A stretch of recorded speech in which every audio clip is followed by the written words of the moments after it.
Several months ago, I did a live stream talking about why are all the smart people, the smartest people in the world, all liquidating their stock?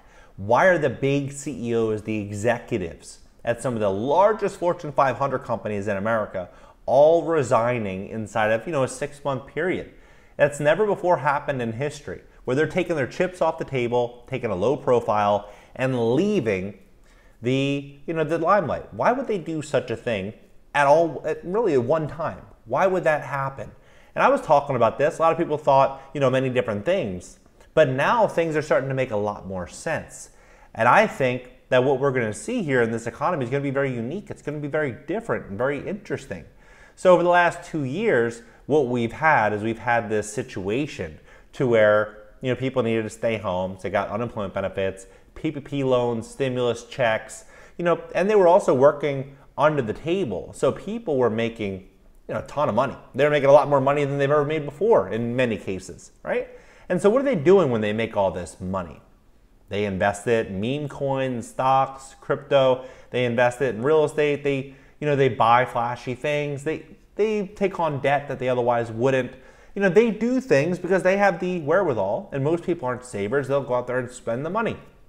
So that's what they did. And then these big corporations grew and expanded through their investments in stocks and, through their companies. And ultimately, as they say, the rich always get richer. And so that's what they did, right? The money just flowed right up to the top. They took the money and they left. But now what's very fascinating here is a couple things. The first is that they're now going to be doing interest rate hikes. The second is the whole situation with Ukraine overseas, right? And all of these new sanctions. What I think they are intending to do here is I think that they're going to look at this first problem and push all of the decisions on the first problem, the last couple of years, to the second problem. And they're going to say, this is why everything happened. It's because of this problem here. And this is the net result of it. But we have to do it. We have to do this for America. We have to take a stand for the people. We need to unite together, protect our democracy. This is what we must do. This is what I think is going to happen. And so during this period, we have 40-year high inflation. As of now, they say that's going to continue to rise, and rising oil prices. So when we put it all together, what do we have? We have upwards of 9 interest rate hikes over the next 12 months. We have rising oil prices, right? We have record high consumer household and credit card debt, right? And we have this new relationship with many other countries. And this relationship is going to, I believe, greatly impact America at a level that we've never seen before. So if we look at, how business is generally conducted, we look at Russia, we look at India, China, UAE, all these countries, right? Russia, now that we banned Russian oil, now Russia has a surplus of oil that they need to get rid of, that they need to sell. And so now they have these relationships with these big countries that will acquire this oil at record prices. They're going to buy this oil so damn cheap, and because of that, they're going to have lower transportation costs, lower cost as a whole for their businesses and distribution, and meanwhile, our costs are going to be going up. So if our costs are going to be going up and their costs are going to be going down, who's going to win the game of business? It's not going to be America, that's for damn sure. So what I think is very unique here is that we are now stepping into a situation where a lot of big American companies are pulling out of Russia, and many say that's a good thing, that's a great sign, we need to unite. But in reality, what's ultimately going to happen is these very corporations, these big powerhouse conglomerates that are pulling out, they have the capital. They know that if things hit the fan in America, they're going to be able to weather the storm. But 99% of businesses here won't be able to do so. And so when we look at these big corporations, these large conglomerates that their CEOs step down, they liquidate a ton of their stock, they're sitting on mountains of cash. What are they going to do? They're going to run out there and expand and grow their business. Meanwhile, everyday Americans are going to be forced to contract. Their businesses are going to be shrinking. And when their businesses are shrinking and everyday Americans are struggling through this financial crisis, which is going to be, through an affordability crisis, what are they going to do? They're going to have no choice but to go to these big corporations. These corporations are just going to continue to expand. So just know what fight that you're fighting, because the fight that we're actually really fighting is not against, any country overseas. it's against the neighbor. It's against your neighbor. That's what's ultimately happening right now. They're pinpointing one against the other and trying to get us to get emotionally triggered into what's going on. This situation here, this is just the beginning. What I think is ultimately going to happen is I think that they're going to be stepping forward in the next 6 months or a year or so with price controls. That's what I think is ultimately going to be the big next move. Because with price controls, they can say, hey, it's these greedy corporations that are taking advantage of everyday Americans. We can't afford this, we can't afford that. And it's a great way for them to delegate responsibility on how they've handled things. And they can then use these price controls to allow corporations to grow, and these small mom and pop businesses that have higher costs are going to have no choice but to contract or shut down their operations entirely because they're not going to operate at a loss, right?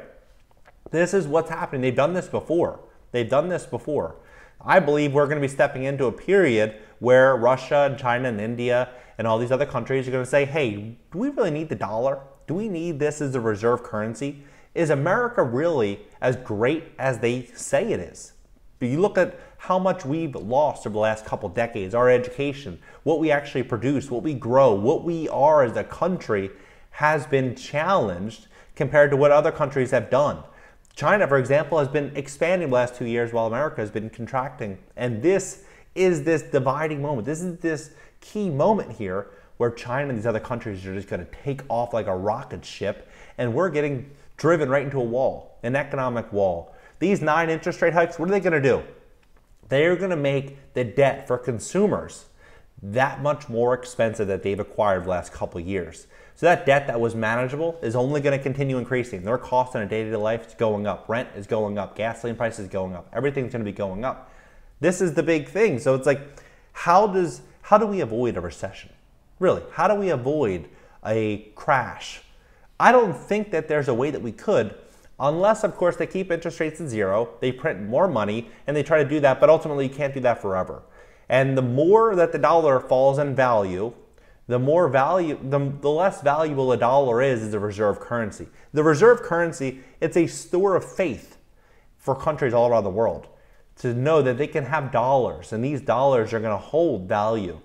But that's not been true. It's not been true over the last couple of years, and it's definitely not going to be true in the next couple of years. That's why, we look at a lot of big countries. What are they doing?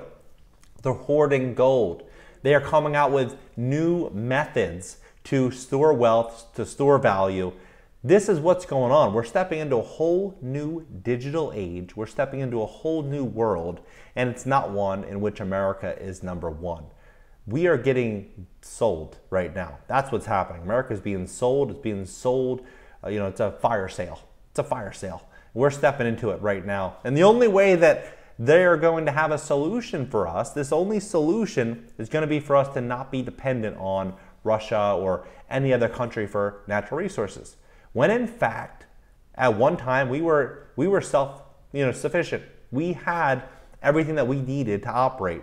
But now we're dependent on all of these other places, and we act as though we can issue all of these sanctions and do anything we want and get away with anything because we're United States of America. We're going to see just how true that really is. I think that we're stepping into a rude awakening. I think we have a very, very big problem coming very soon. And I think that we are also stepping into a real estate market where people took out so much debt through either home equity lines of credit or refis. They just started acquiring assets because they were so afraid of inflation. But what is ultimately going to be the big problem is going to be replacement costs on these properties. It's going to be rising insurance costs. It's going to be rising utility prices. There's going to be new costs that are going to be factored in because of everything that's going on right now. So it's going to be the person that has the flexibility to pivot in the hard times. It's going to be the one that has the equity in the property and the ability to decrease rents or increase rents or whatever they have to do to move with the times. But the people that are sitting on a lot of debt, that are living paycheck to paycheck, they're the ones that are about to get kicked with Biden's foot. What do you think about all this? Drop your comments below. Let's talk about all this. Subscribe here. Consider subbing on my second channel, my second YouTube channel, and TikTok. I post on TikTok 4 or 5 times a day. And if you have any children that you want to give them a top-tier education, subscribe to my son's YouTube channel down below. He's 2. We're giving him an incredible top-tier education. and we want to make it available to the masses at no cost. And the link's down below. All right, guys, catch you guys later.